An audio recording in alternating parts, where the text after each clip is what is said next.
With the ongoing trial against George Floyd's murderers in America, I decided to pick on this topic, parent shaming and parent blaming, because this is becoming more and more prevalent among our youths in diaspora. And I picked on this topic because at that last moment, before taking his final breath, George Floyd called for his mother. So, in this difficult world we live in, with racism and discrimination, many of our children and youths don't really understand the importance of their parents and what we're doing for them. And they often shame us, they resent us, they blame us, only to realize at the end why we are the way we are, why we treated them the way we treated them.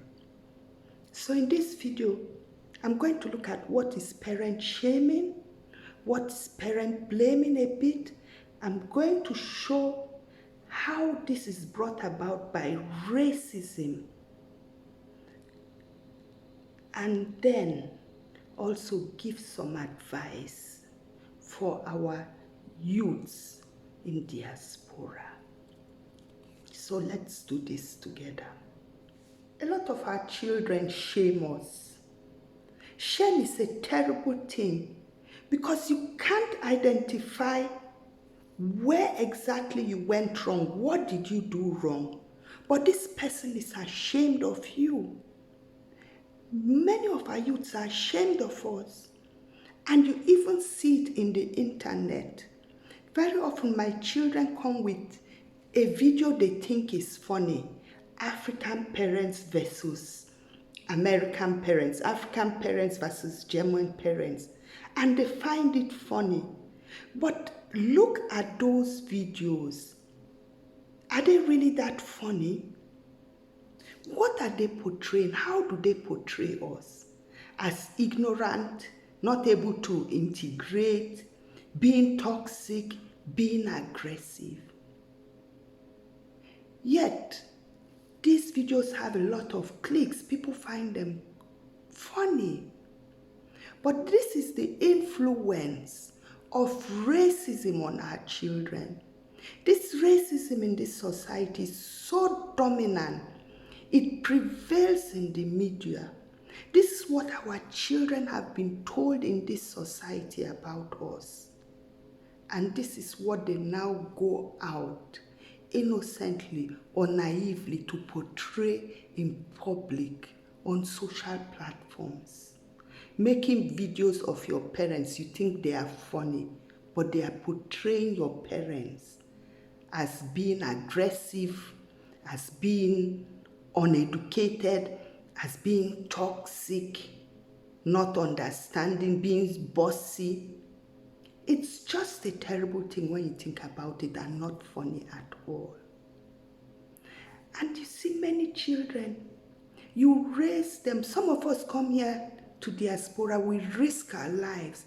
We do all kinds of odd jobs, dirty jobs, because you want to make your children to be better than you, to reach where you could not reach. Some of us had degrees at home, came here and did manual jobs just to see our children rise up the ladder, become something in life. At the end, you have children that are ashamed of you. I know of a black mother who worked so hard to train her child. This child became a doctor and told the mother, whenever you come to the hospital, don't tell them I'm your daughter, because she was ashamed of her mother. And some children, they don't even want you coming to their school feast or to be seen with them outside. You could be walking with your child on the road, when they are teenagers, and they'll try and walk in front so that people don't know you are the mother or the father. A lot of our kids are ashamed of us because they feel we are inferior. And they don't realize what this does to a parent. Now, we the parents in diaspora, we have our traumas to deal with. We are fighting against a racial system, trying to adjust. And of course, our children, they kind of inherit this trauma from us. But they don't really understand what we went through, yet they're affected by what we go through. Of course, we might not be fully integrated in the system and we can't give them the kind of life they want. Now, with this difficulty of growing up in an immigrant house and then the racism they face in society, what do most of these children do? They start blaming their parents for everything. They see themselves as the victims, and we are the villains, the monsters, the people responsible for all their problems. A lot of children resent the fact that they couldn't just grow up in a normal home like every other European home or American home. That their parents couldn't just be the same, their parents couldn't just take them out the way other parents take them out, cook the kind of food the other parents cook, let them be free and go out the way other parents allow their children to go out. And you see them expressing these views in the internet. Going to the internet, a lot of youths there. African parents are toxic. African parents feel superior. They always believe they are right. They've turned us into the monsters and feel they are the victim. And this leads to a lot of disconnect between children and parents. And when there is a disconnect, there can never be progress. Lenin said, if you want to destroy a nation, destroy the family. So where is all this coming from? This is coming from the society in which they grow in. They are growing up in a society where they are already being told from the kindergarten. Their parents are being undermined. They are being told that their parents don't know anything about the system, that their parents' method of discipline is wrong. And then they start believing these things. They go to school and they see one method of talking to children. They come home, they face discipline, they start resenting their parents. And this leads to this disconnect. We really have to make our children to understand that they should stop blaming us, but try to understand, why are we this way? We are this way because the field on which we are playing is not level. They don't have the same opportunities like other children. There's an adage in my place that says it's better for a child to cry than a mother to cry. We have to explain this adage to our children. Why are we so strict? Why are we different from other parents? We are this way because the children we are raising are facing different situations from other children. They are not playing on a level field. This is a society where racism and discrimination exist. When a young teenager is going out, a white parent is just thinking about, oh, would you have fun? Are you going with the car? What time are you coming back? But a black parent is thinking, is this child coming back alive? Is the police going to stop my child? Is there going to be a confrontation? Is somebody that is a racist just going to hit on my child? It's a whole different ball game for us. And so the reason we are this way is because we want to protect our children. I remember then when I used to go to these meetings before children start school, you see other parents talking about trivial things like, can my daughter wear earrings to sport? Meanwhile, inside, I'm burning with a lot of other problems. Is the teacher going to be fair to my child? Are these people that are supposed to protect my children, teach my children, are they going to be racial? We have a lot of much more serious problems, and our children are exposed to so much more danger.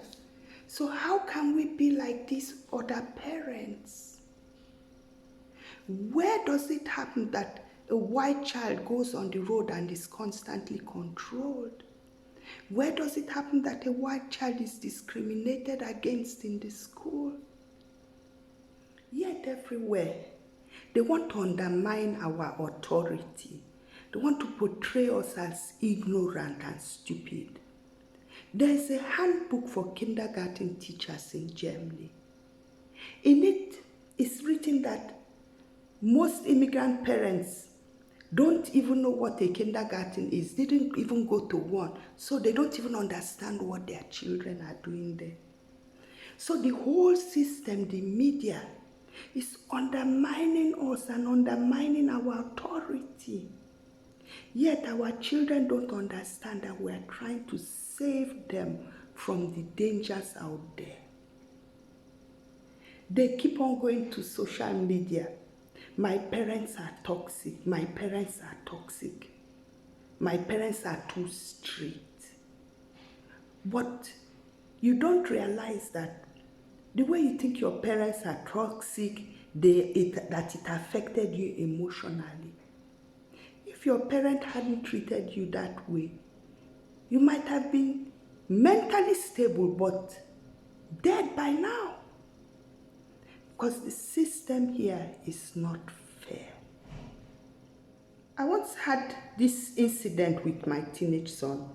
I kept on telling him to tidy up his room, tidy up his room. He refused. So one day I really got angry. I put his clothes in bags outside the door and told him, well, you have to pack back into that room properly and arrange all your things.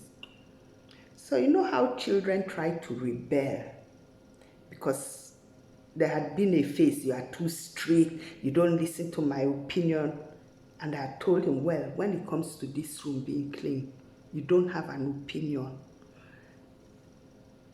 So I told him, you pack back into that room. And he said to me, if you don't put my things back into that room, then I'm leaving your house and I'm going into a home. So I told him, yeah, okay, why don't you go? So he went to the police station, and then they called me from there and said, well, your son wants to be admitted into a home, so you'll be hearing from the authorities in a few days. And I asked the policewoman, I said, did my son tell you what he did? And she said, oh no, we're not interested. The child doesn't want to stay with you again, so we're putting him in a home. And I told her, well, hang on. Just send my son one message across. I'm not coming to look for him. If he goes, it's goodbye. And then she said, okay, hang on, I'll talk to your son. And as I was on the way going to the police station, I met my son coming back home. Now, see how my authority as a parent was undermined. Instead of her even inquiring at all, why did this child leave home? Why does this child want to leave his parents? Is it not better for a child to be with the parent? She was so fast to want to take over my child and hand the child over to the authorities. Is it not in the best interest of a child to be with the parents?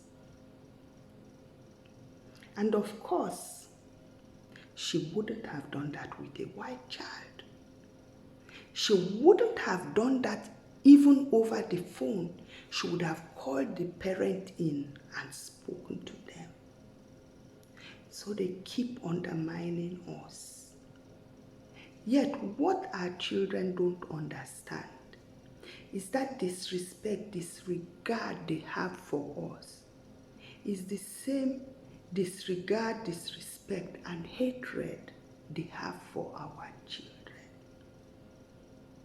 The kind of things that happen to our children would never happen to a white child.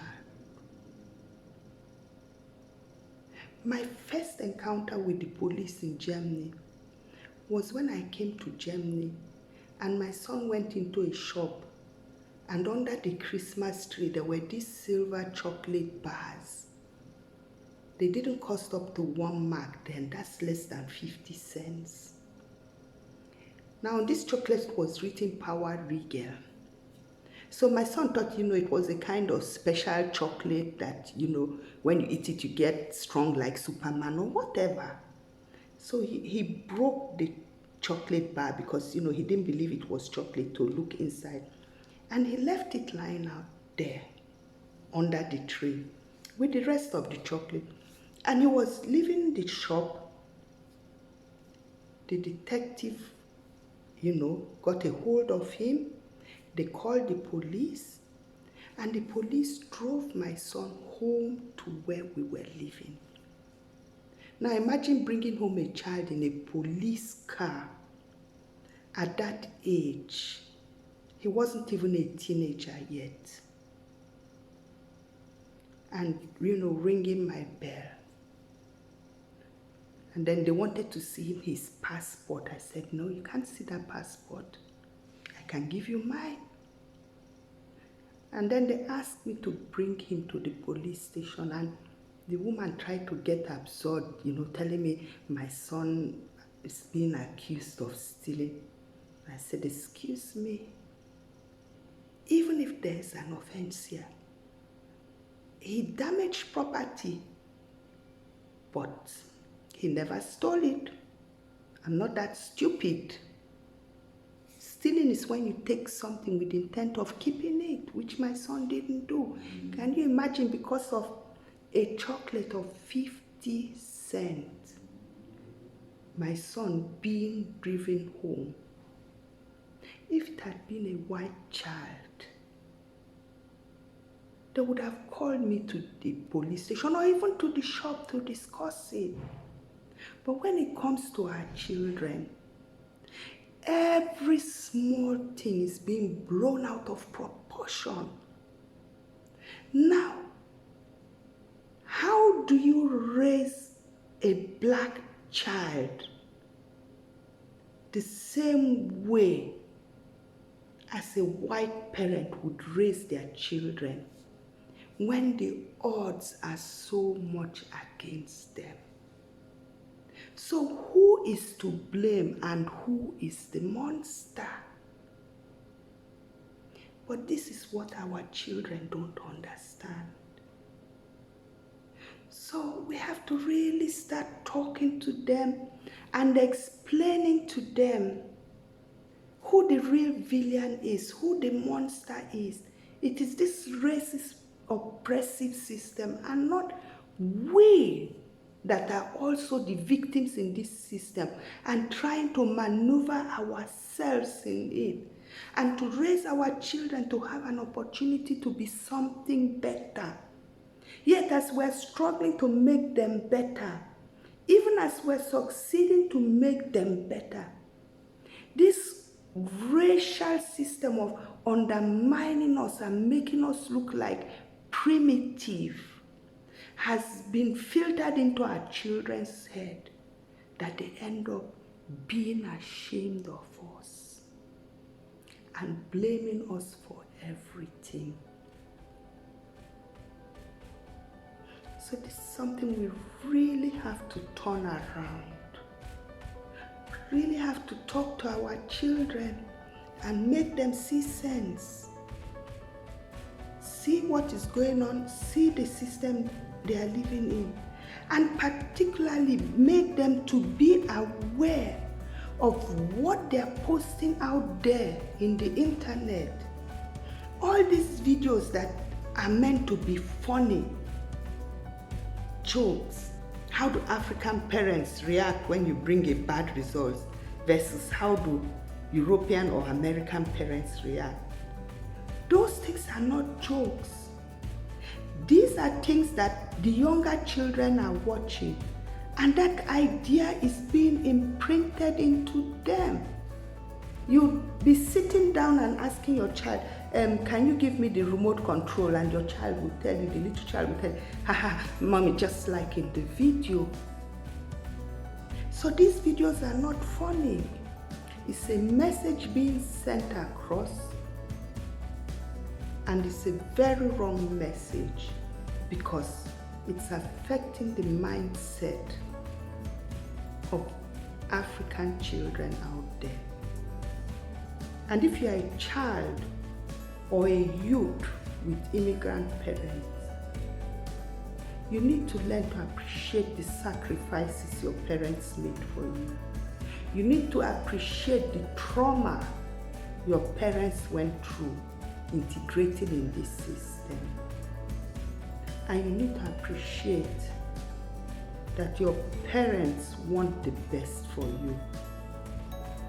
Our methods may not always be right, but we are doing the best we can, the only way we know how to, and the only way we are able to in this system.